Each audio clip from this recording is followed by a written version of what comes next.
Somalia's socialist revolution is 53 years old. Here's what happened and how it transformed the country. Somalia had become independent on the 1st of July 1960, only 3 years after Ghana.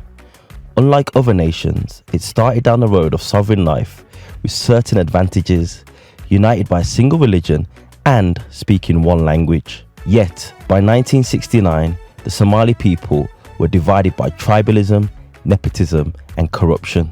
Early on October 21st, the military staged a bloodless coup. It seized government buildings in Mogadishu and set up a Supreme Revolutionary Council. Its mission to make Somalia a socialist state. Banks and major industrial enterprises were nationalized. Healthcare was made free, as was education, and the agricultural sector was modernized. But it wasn't just the economy. The cultural changes were also profound. Most importantly, a written form of the Somali language was created. This gave a huge boost to education and public administration, and culminated in one of Africa's biggest ever literacy campaigns in 1974 under the banner of Bar Ama Baro, teach or learn.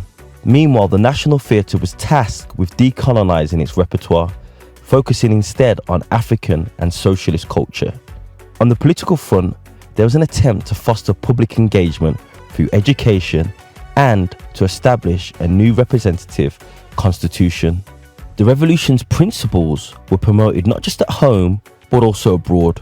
Socialist Somalia now actively supported liberation movements in Africa, the Middle East, and Southeast Asia. Somali women also played a key role in building socialism. They got their own branch of the Revolutionary Council and shaped the country's family laws.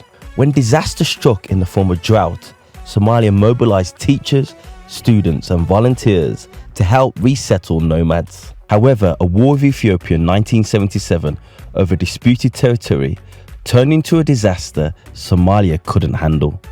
Not only did it lead to a full-blown war that ended in defeat after former allies like the Soviet Union sided with Ethiopia, it also triggered events that ultimately spiraled into civil war and collapse. Somalia's socialist experiment ended in 1991 with a country in chaos.